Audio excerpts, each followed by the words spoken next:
Hello, I'm Dr. Julie Kodev, and this is Chapter 5 from your Martini Human Anatomy book, The Skeletal System.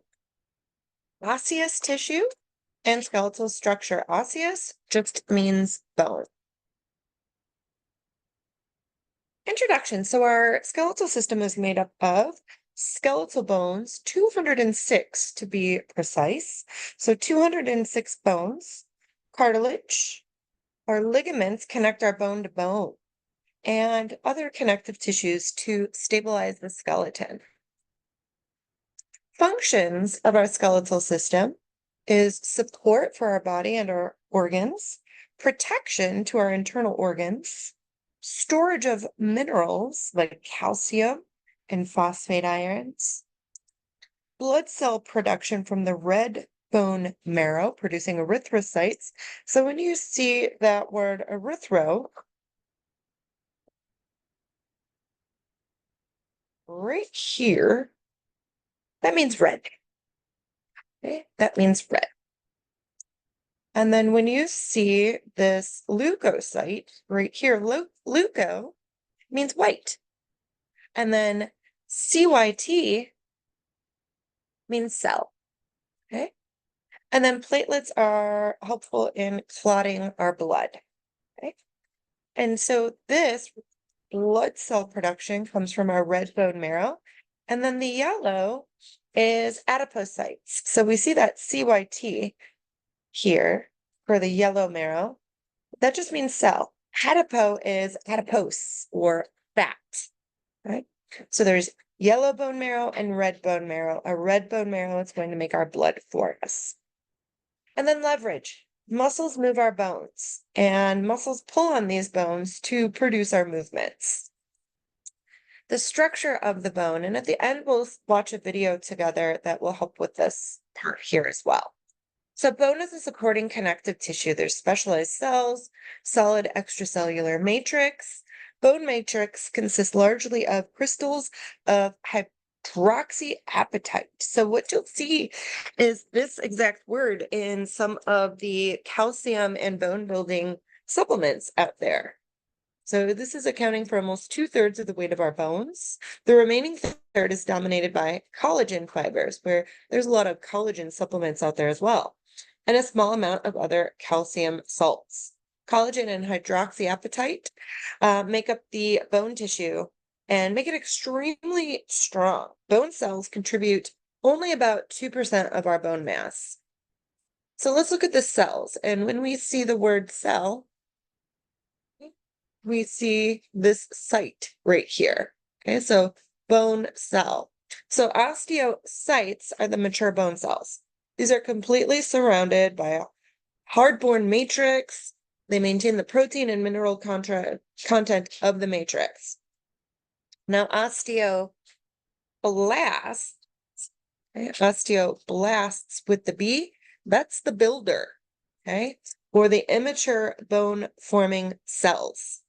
They convert into osteocytes by the process of osteogenesis. So genesis is generate. Osteo is bone. So it's generating bone. So osteoblasts, or those builders, synthesize osteoid. When we see this oid as a word part, it's kind of like resembling. So it's making the stuff that kind of looks like bone. Okay, so it's its bone matrix prior to its calcification. Now, osteoclasts, okay, crash, break it down.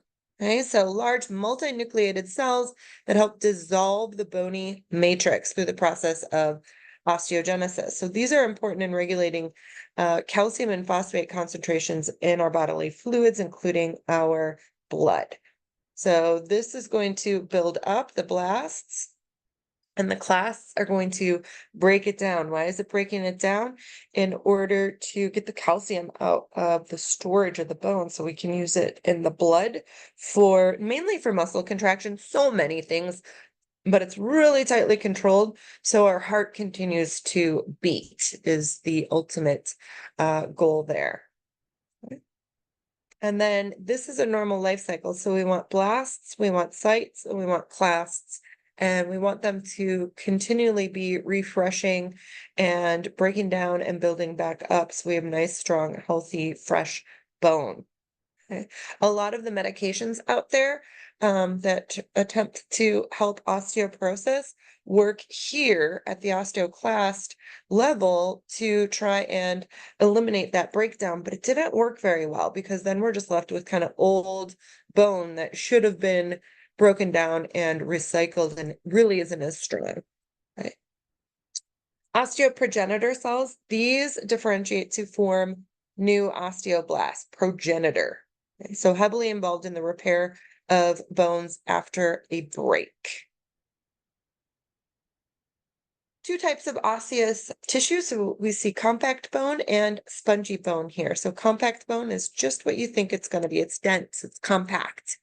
Okay, so it's dense, it's solid, it forms the walls of the bone outlining the medullary cavity. When we see medullary, that's middle. Okay, this is where the bone marrow is. Makes up dense, solid portion of the bone.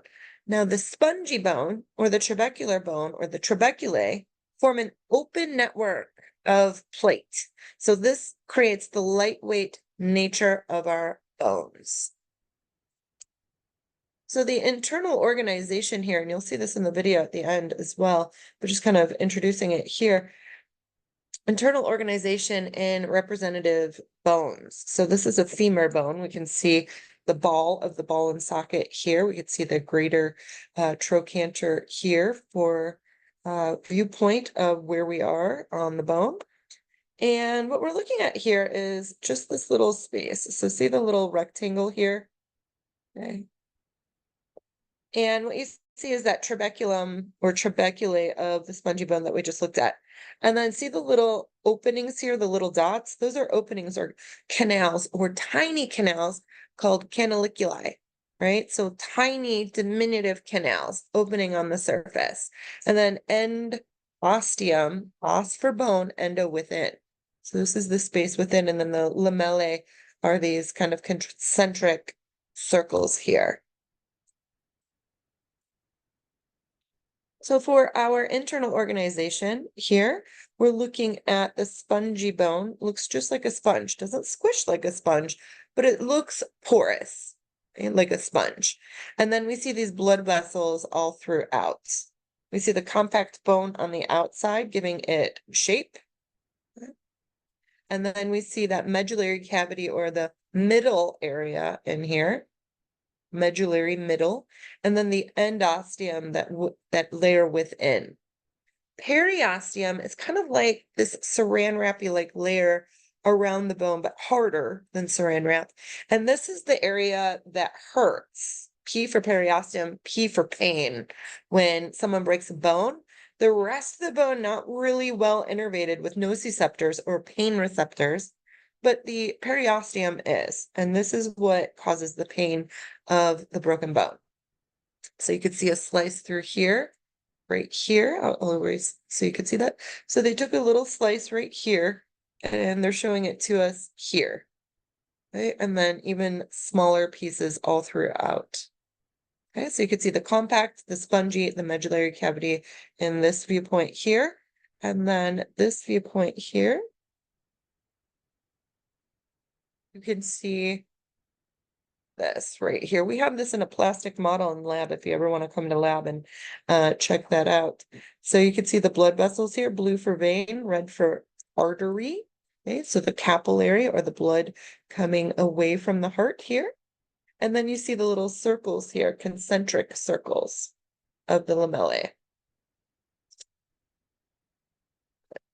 Here's the trabeculae of the spongy bone. Okay. And then the different canals here for blood vessel and nourishment of the bone. And then you can see through here the organization of the collagen fibers within the concentric lamellae as well. Okay, so the collagen fibers here. Great. Another really neat looking picture here of a single osteon at a higher magnification. You can see the tiny little canals here, little canals through here, the concentric circles of the lamellae, the central canal. The osteon itself, if you note, is from about here to about here. If you look at the blue spots there that I just highlighted. And then the lacunae, it's kind of where this osteon or this bone lives, is that space.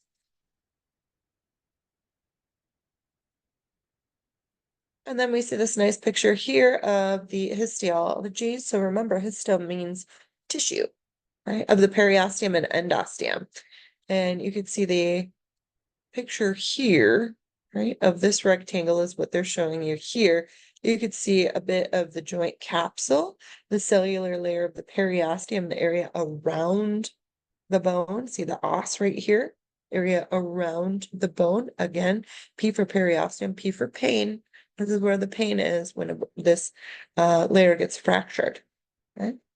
And then we see the compact bone here. And then right in here, see this circle right here? They're going to show you what that circle has right there at this tissue or cellular level. So we see the bony matrix, this giant many nucleus of the cell, giant multi-nucleate osteoclast. What was osteoclast? Clast were the breakdown of the bone, crash, right? Clast. And then the endosteum, or that internal layer, and then the osteoprogenitor cell that's going to make the blasts. And you could see the blasts right here, the builders. Okay. And then you can see the osteocyte, follow this into right here, and that's the mature bone cell. Now, if you look over here at the rectangle, and then over here to the right, we see the circumferential, so that circular layer, right? Circles, circumferential lamellae, the cellular layer of the periosteum, that outer layer, the fibrous layer of the periosteum, the tiny little canals, canaliculi, the lacuna, where the mature bone cells live. So lacuna, right? And then the mature bone cells within there. And then you can see the little perforating fibers as well. So periosteum, as I said, the P for periosteum, P for painful part of the broken bone. This is that outer surface of the bone. It provides a route and a place for attachment for circulatory or blood vessels and nerve supply. Actively participates in bone growth and bone repair. Endosteum within, that's the inner surface of a bone, lines the medullary, or that middle cavity, and has our osteoprogenitor cells, again, actively involved in repair and growth. And you can see a picture here, and we'll go through a video of a long bone at the very end. You can see the epiphysis. Epi means above or upon, right? So epiphysis, epi means above and upon. These are going to be the ends of the bones. E for end, E for epiphysis. Okay, so the ends of the bone. And then the next layer in is going to be the metaphysis, okay? Just this next layer down from the epiphysis. And then the main shaft of the bone is called the diaphysis. The main shaft of the bone is called the diaphysis here. You can see the compact bone on the outer area. The inner part is called medullary, and you could see the spongy bone up here as well. Two types of ossification, or how we make bone: intramembranous and endochondral. So intramembranous, okay, involved in the development of the clavicle, the mandible, the skull, and the face. This is within the membranes. Endochondral within the cartilage.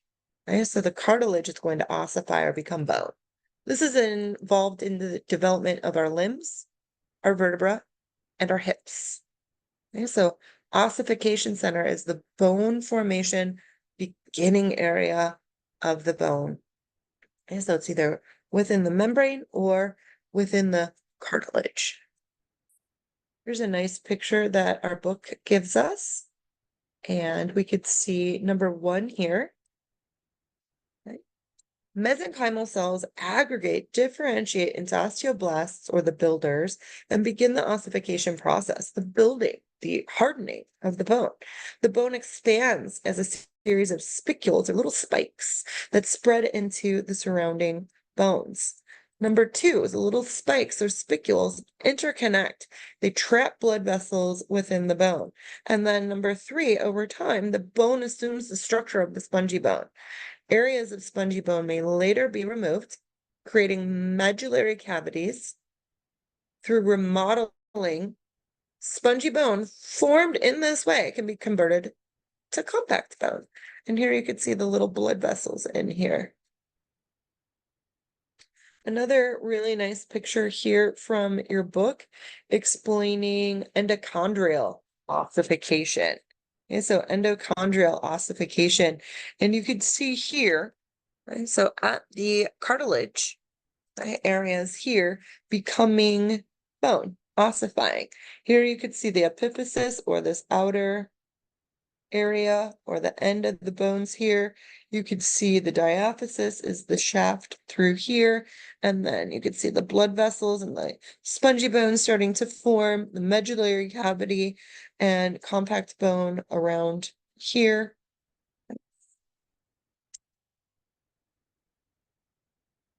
Bone development and growth. So factors regulating bone growth would be, what are we eating? Our diet. Is it helpful for bone growth or not, right? What are our hormones doing? How are they dictating our bone growth or bone density? Mechanical stress. It's called Wolf's Law, like the animal wolf. Wolf's Law. Bone is going to remodel according to its need. The more stress the bone is under, the stronger the bone is going to be. That's why weight-bearing exercises are so great for keeping away or treating osteoporosis. Muscle attachment. Okay, so the stress of the muscle attachments is going to help with bone density and bone growth. So our nutrition, calcium, phosphate, magnesium, and then citrate. So you'll have magnesium citrate, calcium citrate, so on and so forth. And then carbonate, same thing. Okay, so you'll have calcium carbonate, magnesium carbonate, and then we'll have sodium and different vitamins. And we really want to focus in on vitamin D and get blood work for our vitamin D levels and make sure they are in optimal ranges and not just medical normal ranges, but actual optimal ranges for best bone health and immune and nervous system health. And vitamin D, that is our sunshine vitamin. Okay, so vitamin D is our sunshine vitamin. So calcitrol made in the kidneys from cholecalciferol. Okay, so one of the things we want to notice here is chole. Okay, so we want to think about the connection for cholesterol there. Okay. Other factors, vitamin A and vitamin C. Vitamin A is going to stimulate the builders, the osteoblasts. Vitamin C is necessary for collagen formation and osteoblast differentiation. Okay. And then vitamin D and the basics here, calcitriol, cholecalciferol, vitamin D in general, is the sunshine vitamin. So we need good exposure to sunshine, not sunburns, not overexposure, but just the right amount of exposure for that sunshine vitamin to convert and make the proper vitamin D for our bone health, our nervous system health, and for our immune system health. Other factors here that we'll look at in other chapters a little bit more in depth for bone development and growth, we're going to see parathyroid. Okay, so the parathyroid is going to be these tiny little glands on the thyroid itself. So this is the thyroid itself, okay? That butterfly or H-shaped organ there in our throat. And then there's these little tiny, if you can see those little yellow dots in there, representing the parathyroid glands. They don't have to necessarily be right there. They could be anywhere along the region here. Okay? And there's specialized testing to find where these are in patients that we need to examine this on. But the thyroid gland itself is going to release T3 and T4, amongst other things, in order to regulate metabolism. It's also going to release calcitonin in order to help regulate calcium. See the calcium there? Calcitonin. And pituitary gland is going to release growth hormone that's going to help us with maintaining proper bone and muscle as well. So this is going to regulate the activities of our osteoblasts, the builders, and the clasts, the ones that break it down. But remember, those clasts are necessary because they remove. It's like remodeling your home. It's the destruction phase that then allows for the reconstruction of something better, stronger. Here's another view, a bigger view for that thyroid gland right here. And on the back side here is where we expect to find the parathyroid glands, but we don't always find them there. So keep an open mind. They could be anywhere along this area of the neck. Right? And there's specialized testing for that. So helping to regulate calcium absorption into the bone and calcium going back out from the bone to the blood to keep it tightly regulated in the blood, namely for heart muscle contraction. Bone maintenance, remodeling and repair. So aging in the skeletal system, when we're young, we have great osteoclast activity, nice and balanced, and we have nice, healthy, strong bones by nature. And then as we get older, the osteoblast activity slows faster than osteoclast, and that bone becomes porous sometimes, osteopenic, and then osteoporosis. Estrogen keeps osteoclast activity under control. And so we look at the hormonal balance of our bodies, of our patients' bodies, in order to help them with good bone density. So bone maintenance, remodeling, repair, the turnover rate for bone is quite high, which is great because then our bones heal quickly, right? Within weeks of breaking a bone. So each year, almost 1/5 of the adult skeleton is broken down and then rebuilt or replaced. Bone remodeling involves the simultaneous process of adding new bone and removing previous formed bone. So think of the remodeling of an already existing home. Okay, so you have to break something down in order to build it back better. Okay. Bone remodeling occurs in spongy and compact bones. Mineral turnover and recycling allows bone to adapt to new stresses. That's that Wolff's law. Okay, Wolff's law. Okay, bone remodels according to its need. So if we're sitting on a couch all day and not stressing our bones, they will become weak. If we are out doing things like gardening, lifting weights, martial arts is really great for this. Okay, so the stress on the bones is going to create the bones to be stronger. And but we have to go slow in order for them to remodel stronger instead of breaking. Calcium is the most common mineral in the human body, with more than 98% of it in our skeleton. And here is a nice picture here of some shapes of bones. So suture bones, so think of stitches. These look like little stitches. These are found in our skull. So these sutures are not closed up in babies. This is how the head is able to be delivered in labor and delivery of a baby, because these allow for sliding of the bones. These are not solid yet. And then they start to ossify, and we see them as sutural. Okay, sutures, suture bone. Cranial bones are sutured together in this pattern. Irregular bones, just like they sound, they're kind of a weird looking shape. Okay, as opposed to short bones, the carpal bones or the wrist bones are a good example of these short bones. Okay, you can see them right here. They look like little pebbles or stones. Okay, sesamoid bones, these are embedded in a tendon, just like your patella. You'll have little sesamoid bones, maybe at the feet, maybe in the hand, embedded in a tendon.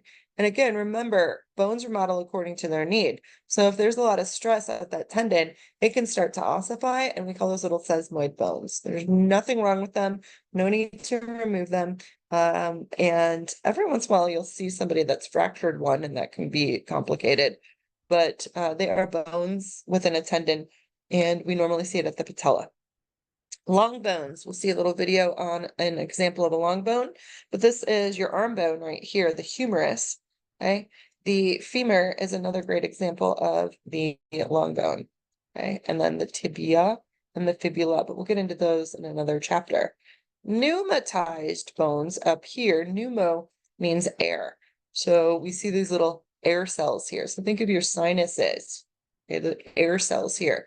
Or we'll also see that in the, well, different parts of your facial bones. And then we see these flat bones, and they're just like what you want them to be. They're just flat. Okay, so we see this flat bone. There's a nice table here for you of common bone marking terminology. So we see the general description over here, anatomical term, and definition or example of it over here. So let's take a look at these terms here together to make sure you get all of the terminology, because we're going to talk about these specific bones in another chapter, and they're going to have all these words attached to them. So let's take a look at these. When we see the word process or ramus, what we're going to look at here are elevations and projections on the bone. So the process is any projection or bump. The ramus is an extension of a bone making an angle to the rest of the structure. Okay, the ramus is an angle. Okay. When you see these word parts here, trochanter, tuberosity, tubercle, crest, line, or spine, these are processes formed where tendons or ligaments attach. Now, processes, remember, are any projection or bump. So these are little projections or bumps formed because a tendon, which attaches bone to muscle, or a ligament, which attaches bone to bone, attach. Okay. So let's look at those individually. So a trochanter, a large, rough projection. Tuberosity, a rough projection. Tubercle, a small, rounded projection. A crest would be a prominent ridge. A line would be a low ridge. And a spine is a pointed process. This will become easier when we are looking at the bones. Right now, we are just introducing the words and the definitions. So the idea is that you would look back to this page as you are studying your bones. So when you see these words, you can use this as a glossary. Okay, so you don't have to specifically memorize this right now. It's just setting the stage so the vocabulary comes easier when we see the bones. Okay, so you can refer back to this. So hang on to this one. Processes formed for articulation with adjacent bones. Those would be the head, neck, condyle, trochlea, and facet. So the head is the expanded articular end of the epiphysis. So remember we saw that epiphysis, and then the metaphysis, and then the diaphysis or the shaft of the bone. Okay, so expanded articular end of an epiphysis, often separated from the shaft by a narrower neck. Okay. Neck, the narrower connection between the epiphysis and the diaphysis. Condyle, a smooth, rounded articular process. Trochlea, a smooth, grooved articular process, shaped like a pulley. Facet, a small, flat articular surface. And then when we see the words fossa and sulcus, these are depressions. So fossa is a shallow depression. A sulcus will be a narrow groove. When we see these openings here, or the foramen, that's just a hole. Okay, fissure's a crack. Okay, so foramen, a rounded passageway for blood vessels and or nerves. It's just a hole in the bone. Fissure is an elongated cleft or the crack. Okay, meatus or canal, a passageway through the substance of the bone.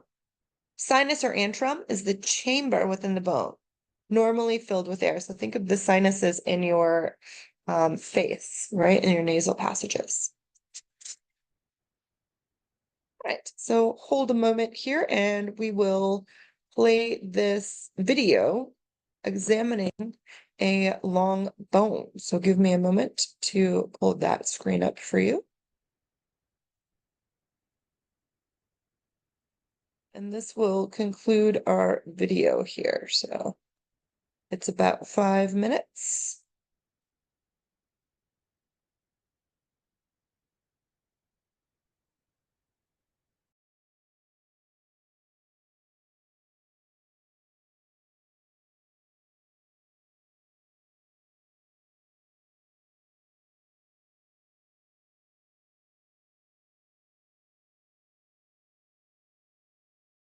Examining a long bone.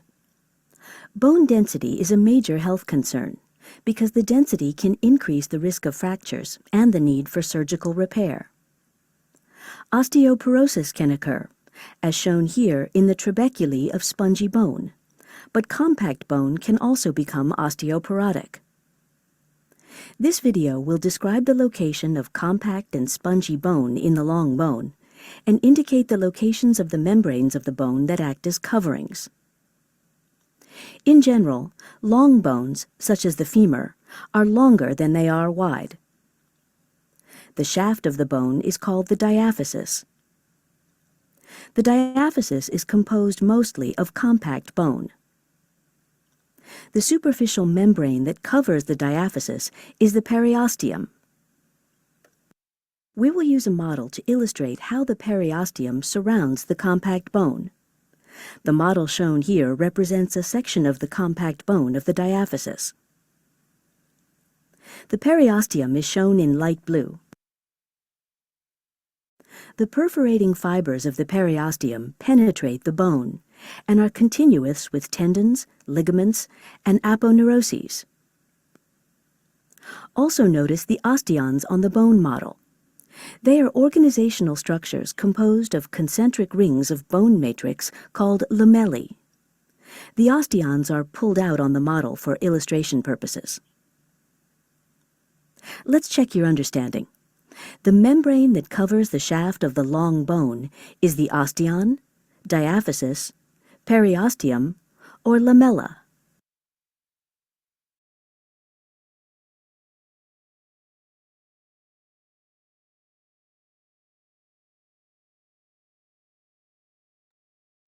Go ahead and make your choice.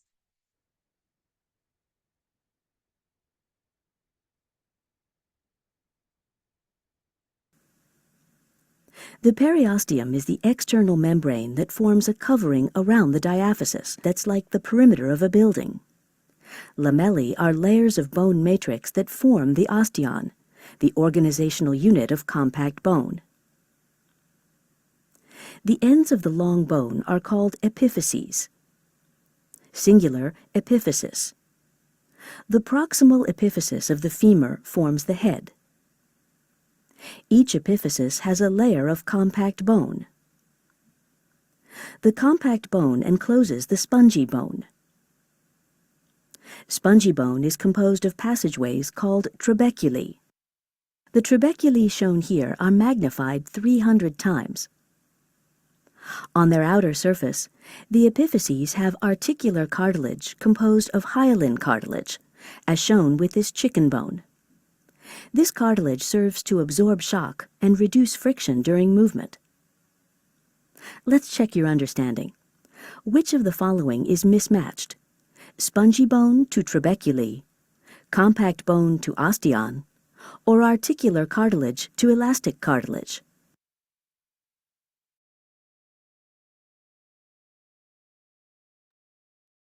Go ahead and make your choice.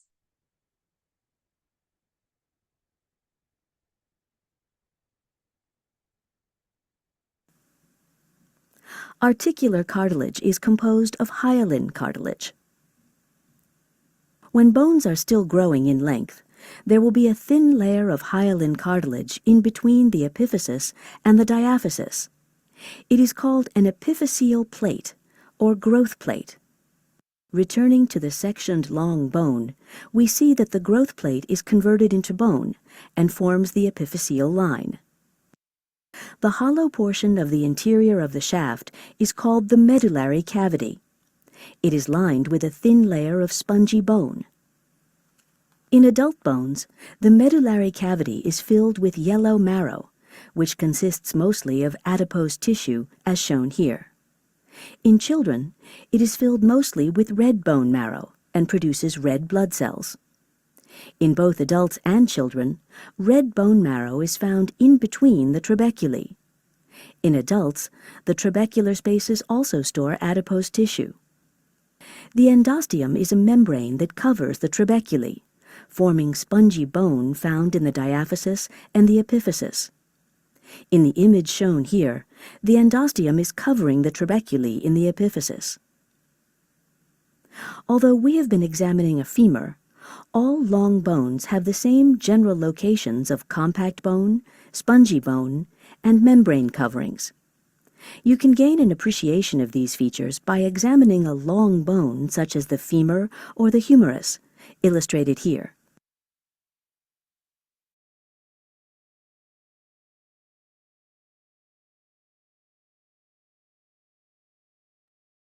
Great.